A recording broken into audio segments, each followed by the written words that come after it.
Hello everyone, I'm Flagon and welcome to Fallout Equestria. Now, this series is quite long, it's around 46 chapters I do believe, and each one of those has a lot of text in them, so I'm not exactly sure how many videos this will take to complete. But god damn it, will I complete them all? Yes, I will. So, please bear with me, and I will attempt to destroy this series and make it amazingly awesome. So, let's begin with the introduction, prologue, and chapter 1. Alright, are you guys ready? Because I fucking am.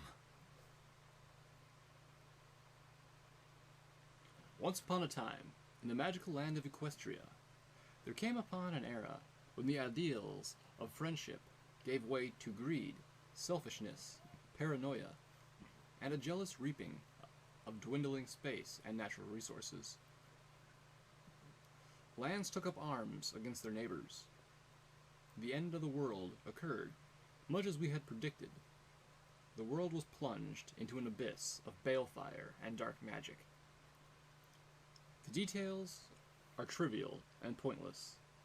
The reasons, as always, purely our own. The world was nearly wiped clean of life. A great cleansing. A magical spark, struck by pony hooves, quickly raged out of control. Mega spells rained from the skies. Entire lands were swallowed in flames, and fell beneath boiling oceans. Pony kind was almost extinguished. Their spirits became part of the ambient radiation that blanketed the lands, and a quiet darkness fell across the world. But it was not, as some had predicted, the end of the world.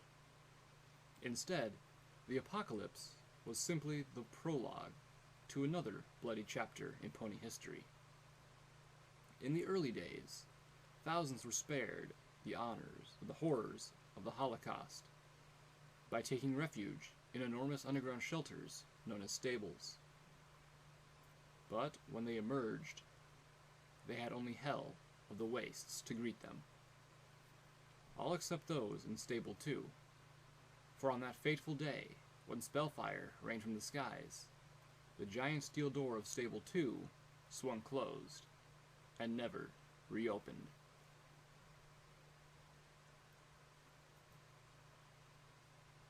Prologue of pip-bucks and cutie marks.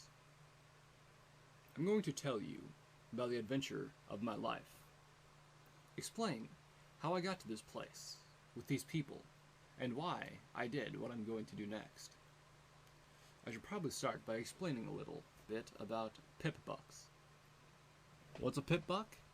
A pip-buck is a device worn on the foreleg just above the hoof, issued to every pony in a stable when they become old enough to start work. A blending of unicorn pony magic and science, your pip-buck will keep constant measure of your health, and even help administer healing and other medicine. Track and organize everything in your saddlebags, assist in repairs, and keep all manner of notes and maps available at hoof tip. Plus, it allows you to listen to the stable broadcast whenever you would like, as you can tune into it and decrypt just about any radio frequency. And that's not all. A pony's pip-buck generates an EFS, Eyes Forward Sparkle, that will indicate direction and help gauge whether the ponies or creatures around you are hostile. And perhaps, most impressively, a pip-buck can magically aid you in a fight for periods of time through use of SATs.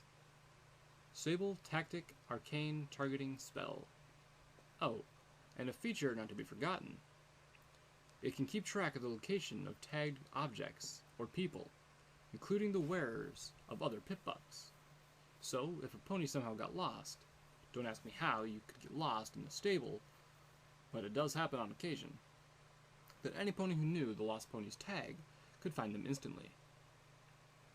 It can even be made to glow like a lamp. So yes, pip-bucks really are a testament to unicorn pony arcane science, and yes, having a pip-buck is a big advantage. So, with how wonderful and miraculous all that just sounds, it's hard to impress upon ponies who who had never lived in a stable, just how ordinary and pedestrian a pip-buck was in the eyes of ponies living in the stable too, and why I was disappointed to have one as my cutie mark. Every pony in stable 2 had a pip-buck. All that stuff I mentioned? Most ponies don't even use half of that. They just used it to tune into the stable broadcast, listen to the sweet, sweet voice of Velvet Remedy in the evenings, or the latest school singing competitions during the day. The stable had 2 soccer leagues, one of which allowed stats, and one which prohibited it. Otherwise, most ponies paid their pip-bucks no attention. The overmare issues each pony their own pip-buck on the day of their cutie mark party, usually a day or 2 after you get the mark on your flanks, that tells every pony what makes you special and you're destined to be good at. Once it shows, the overmare knows what work to assign you, and you know your place in the stable. So no, I was not thrilled that what made me special was something that every pony had, which was a lot like being told I wasn't special at all. Sure, getting my pip-buck as my cutie mark could have meant I was destined to become an awesome pip-buck repair filly or something, but in reality, it was like getting a cutie mark of a cutie mark. Didn't help that I was the last pony to get her cutie mark. Not surprising in retrospect. Kind of tough to find what you're supposed to be good at when what you're supposed to be good at is something you can't get until you're supposed to find what you're good at. So I tried everything. I even tried to invent new things. As a unicorn pony myself, my innate magics allow me to level a fine manipulation the earth ponies don't enjoy. A pony can hold a key in their teeth and open a lock, but using multiple tools in a very delicate operation, that requires precision levitation. So I decided to learn to pick locks with a bobby pin and screwdriver, and I was getting pretty good at it. Unfortunately, it didn't get me my cutie mark. It just got me into trouble. I even, to my humiliation, went through the Kkat, or Cutie Mark Amplitude Test, in hopes it would guide me to what made me special. But no, my Kkat was utterly average, with only marginal higher scores in a couple areas, indicating that I might be suited for work as a pip-buck technician or a stable loyalty inspector. 2 options, I should note, that were even less impressive when you consider that it was generally expected that unicorn ponies would go to either a technician or administrative work. That is, except the unicorn ponies who are natural artists, like Velvet Remedy. As I said before, our inherent magic allows us the sort of fine manipulation that technical work demands.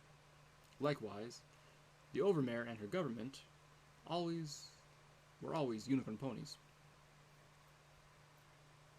It is the overmare's unicorn magic, after all, that creates the false sunlight used to grow our underground apple orchard. And while our apples might not look as beautiful as those red things in the old books, they are what's keeping us alive. It was only because they made me try my who's at both positions that I gained access to a pip-buck before receiving my own. Otherwise, I might never have gotten my cutie mark. Oh, my name is Little Pip. Go figure. I was not given the name because I was the youngest, or the smallest, and even my mother had the good sense not to call me Pipsqueak. Not that I don't love her, but when a filly's cutie mark is a glass of hard apple cider... Anyway, fillies are funny how names like that turn out sometimes. Pleased to meet you. Here is my story.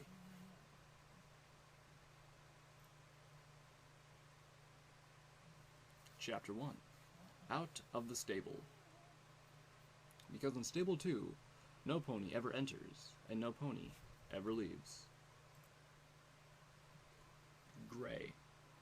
The walls of the maintenance stalls were all a very monotonous, dull gray. The particular wall I was staring at had the merit of being a very clean gray. pip-bucks were notoriously hard and reliable, so being the stable's pip-buck technician meant that there were long periods of nothing to do. Being the pip-buck technician's apprentice meant that I was assigned all the mundane daily chores, while my trainer took extended naps in the back room. Chores like cleaning the walls. This wall needs a mural. I let myself fantasize, picturing the overmare agreeing and ordering Palette herself to turn our entire stall into one of her bright, colorful masterpieces. Palette was the greatest painter in Stable 2, and like every skilled artist, that made her a stable treasure. Life in Stable 2 inevitably began to eat at your spirit. You were born in the stable. You lived your whole life in the stable. And you were going to die there. And the course of your life was largely laid out for you to see by your cutie mark party. So, the Overmare insisted that a new song be added to the stable's broadcast repertoire each week, that public areas were brightly painted and adorned with uplifting and motivational murals, that several parties were planned in the atrium, and etc., all in effort to distract and stave off depression. Reality came crashing back as I started staring at the eternity of blank gray. Beautifying maintenance areas was tragically low priority already, and the pip-buck technician's stall was one of the least trafficked parts of the maintenance area. I felt my ears droop as I started to realize that I'd be staring at the same gray wall nearly every day for the rest of my life. Oh dear, this is really that bad. And there she was, Velvet Remedy, the gorgeous, charcoal-coated unicorn with streaks of color in her white mane, and a voice as smooth as silk and rich as the finest chocolate, was standing in the doorway of my stall. I immediately felt grateful that I had finished the cleaning, and simultaneously ashamed that the room was so beneath her. I couldn't believe she was standing there. I'd seen her on stage above us at late parties. I'd listened to her songs incessantly, recording every new one on my pip-buck, so that I didn't have to wait to hear it again. I'll admit it now. I'd had a crush on Velvet Remedy for years. Me, and at least 300 other ponies. My mother used to laugh at me and say, "Little Pip," she would say, contorting with her friends. "Velvet Remedy's barn door doesn't swing that way." It took me a couple of years to understand what my mother had meant by that, and it took me several seconds to process that Velvet Remedy had just asked me something. What, huh? Wonderful response, Little Pip. So elegant. I wanted to dignify my way through the concrete floor and pull chunks over on top of me. She smiled sweetly. She smiled at me, and in that amazing voice, "You looked so heartbroken when I came in. Is there anything I can do?" Velvet Remedy offered to help me. I was shocked back to my senses. Velvet Remedy must have, for some reason, been down here. Some pip-buck reason. It wasn't like she would just go wandering around maintenance, after all. Looking around, I realized I was the only pony on duty. My teacher, as usual, asleep in his office. "Oh, no, it was nothing." I tried to regain composure. "How may I be of assistance?" Velvet Remedy's expression was both compassionate and unconvinced, but she lifted a forehoof, raising her pip-buck to my gaze. A more elegant model than mine, with her initials in cutie mark, a beautiful bird with wings outstretched, and beak opened in song, embellishing it, tastefully. I hate to be a bother, but it's begun to chafe. Could you replace the padding? Oh, absolutely.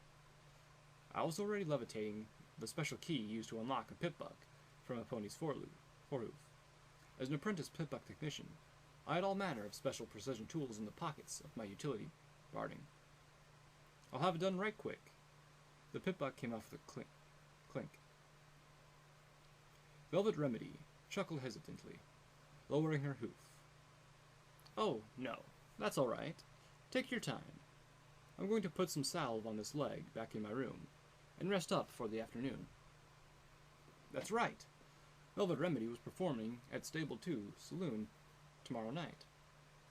I would have to polish it up and make it worthy of being worn on her hoof. If I spent all night on it, I could give it a full tune-up, have it running as smoothly as the day she got it, and still have it back to her before the show. All right, I'll have it back to you this time tomorrow. You won't be disappointed, I promise. She smiled at me again, and all the gray in the world wouldn't darken my day. Thank you. And then she turned to go. I watched as her cutie mark disappeared around the doorway, and then she was gone. The next day, I whistled one of Velvet Remedy's songs as I walked down the halls towards her room. Her pip-buck was hovering alongside me in a field of magic levitation, freshly padded with the best lining I could find, looking shiny and new. I was tired from working all night, but in high spirits. Velvet Remedy was going to be so happy with my work. Turning the corner, I was startled out of my revive by the mass of ponies gathered outside Velvet Remedy's room. Damn. I was going to have to battle my way through the hoof-printed seekers and paparazzi. Levitating the pip-buck higher, I started to shove my way through the crowd. She's gone? How could she leave? The hushed voices were panicked, and whines grew around me, alarming. Why would she abandon us? Gone? Velvet Remedy was gone? And then, the words that stopped me cold. I didn't think the stable door could even open. She has gone outside? Don't worry, everypony, boomed the voice of the overmare from somewhere in the crowd. I have a tag on each and every pony in the stable. I will personally send out a rescue party. We'll have our Velvet back by the end of the day. Worry not.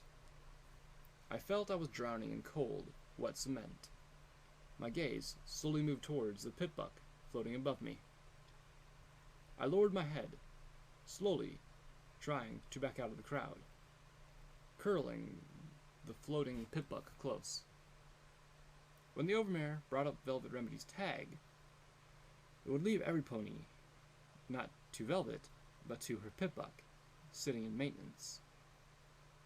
With a thump, I backed into some pony, startling me enough that the levitation field evaporated in a poof, and the clean and shiny pip-buck clattered on the floor. Turning, I found myself eye to eye with the overmare. She didn't speak, her gaze turning to the pip-buck on the ground. Velvet Remedy's initials and cutie mark clearly visible. What is this? The overmare spoke slowly, dangerously. All eyes turned to me. I could feel every pair of eyes. Nobody spoke. The silence bore down like a lead blanket. My mouth went dry. I couldn't find my voice. I didn't need to.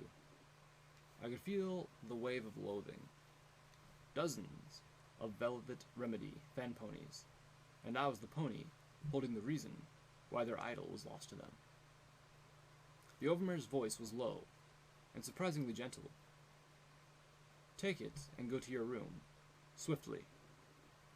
She didn't need to tell me twice.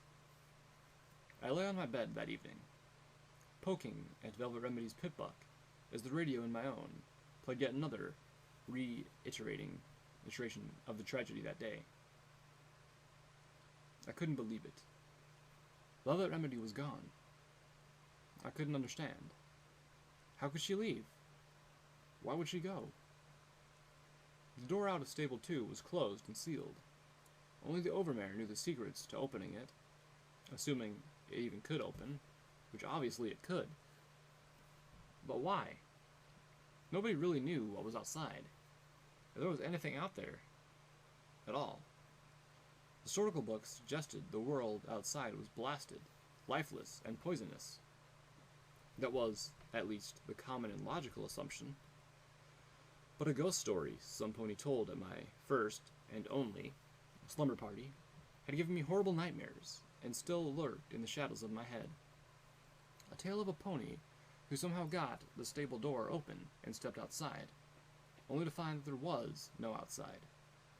Just a great nothingness that whisked the pony away, devouring her soul, so that she was nothingness too. Empirically, I knew that wasn't the case, but the mental image still haunted me. The two things that I didn't understand was that Velvet Remedy had got me to remove her pip-buck, so the overmare couldn't track her with it, and that I was screwed. Being the smallest pony my age, and the last to get my cutie mark, did not facilitate building friendships with my peer ponies. Mother honestly didn't help either, nor did waking up screaming at my first slumber party. So, I was used to being alone. But I'd never had enemies before. I'd been beneath the notice of other ponies, but I'd never had one hate me. I really couldn't blame them either, even though it totally wasn't fair. They were upset and hurt and needed a scapegoat. The news hadn't mentioned me by name yet, just Velvet Remedy's custom-decorated pip-buck was found in the possession of a pip-buck technician pony. But with the whole two of us, it wasn't hard for every pony to figure out, even without the scene outside of her room earlier. The overmare was speaking on the radio. We are all feeling this loss, but I want to remind every pony that Velvet Remedy chose to do this. She chose to leave her room, to abandon us, her family. She betrayed my trust, and she betrayed yours, just as she betrayed the trust of every pony who she tricked. And she tricked the technician by removing her pip-buck, ensuring that we could not find her. I know many of you are hurt or angry, and I urge you to direct that anger where it truly belongs.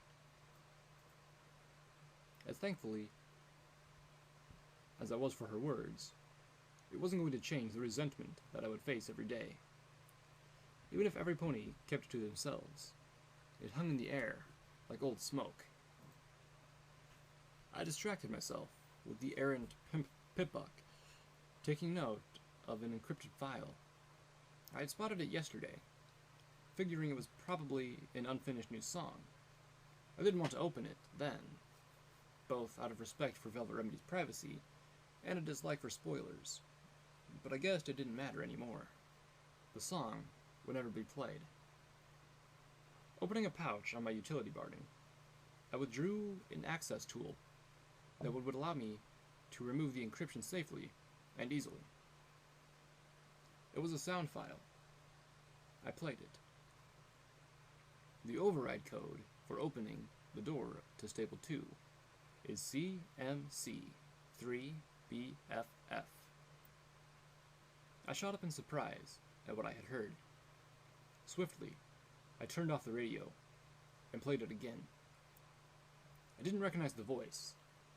It was female, kinda sweet, and had a strange accent that didn't sound like anyone in the stable. But now I knew how Velvet Remedy really left. I must have sat there for hours, contemplating what I should do. But finally, I made my choice. I was going to go outside after her. I was going to bring her back.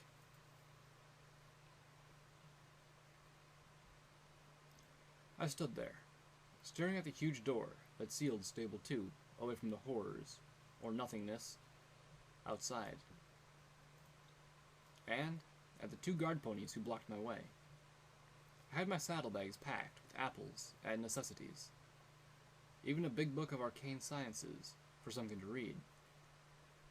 I had 2 canteens around my neck. I was ready to go.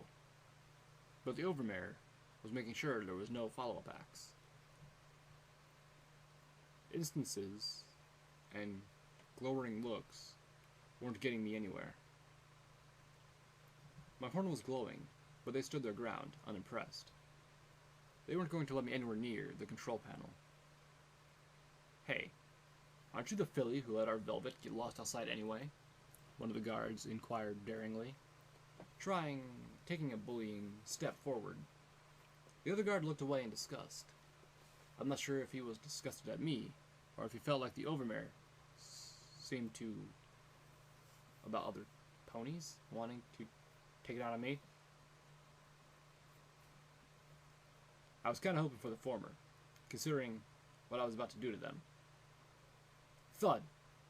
The metal footlocker above them dropped to their heads, knocking them both out cold. Earth ponies.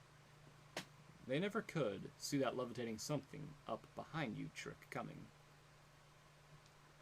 I was at the controls, entering the passcode from Velvet Remedy's pip-buck, when the overmare's voice boomed through nearby speakers. "Stop! I order you to stop this instant!" Yeah, that wasn't going to happen. "Guards!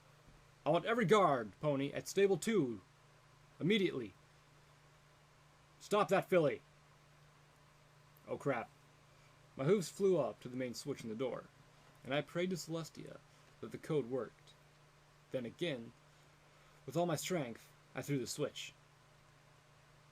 A loud clanging filled the air, followed by a hissing of steam and a great rumble that shook the room.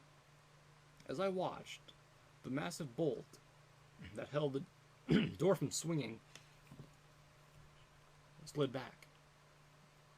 A huge hing arm swung down and attached itself to the door.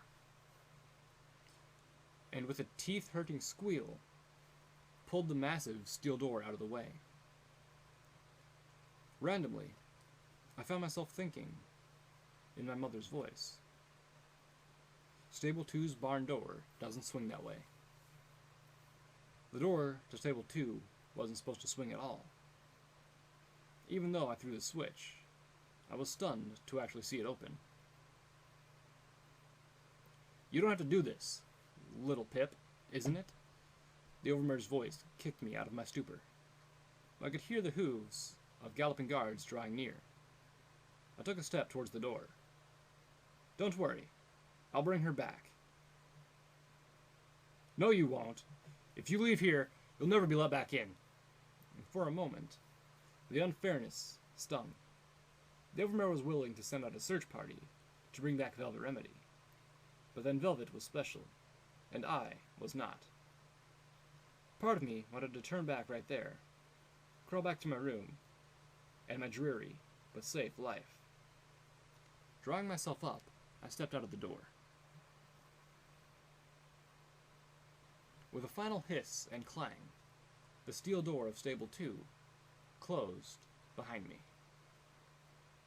I don't know what I was expecting to find just beyond the door, but it certainly wasn't this long, dark hallway that smelled of rotting timbers and putrid air. I was no longer in the stable, but I wasn't outside yet either. I was in limbo. I turned on my pip-buck's light and recoiled with a gasp at the skeletons of long-dead ponies which littered the hall. The outside of the stable door was marred and marred from where ponies had slammed onto it until their hooves cracked and shattered, trying to get in. Moving forward quickly, I discovered that the hallway opened into an old room with stairs leading up a horizontal door with a shattered lock. The entrance from the outside world to Stable 2 had been cleverly disguised as the door to a humble apple cellar. And by disguised, I meant that the person who built it had been building an apple cellar. Taking a deep breath, I trotted up to the stairs, swung open the cellar door, and stepped outside. Footnote: Level Up. New perk. Churches Luckily. Plus 10 damage to the same sex, and unique dialogue options with certain ponies.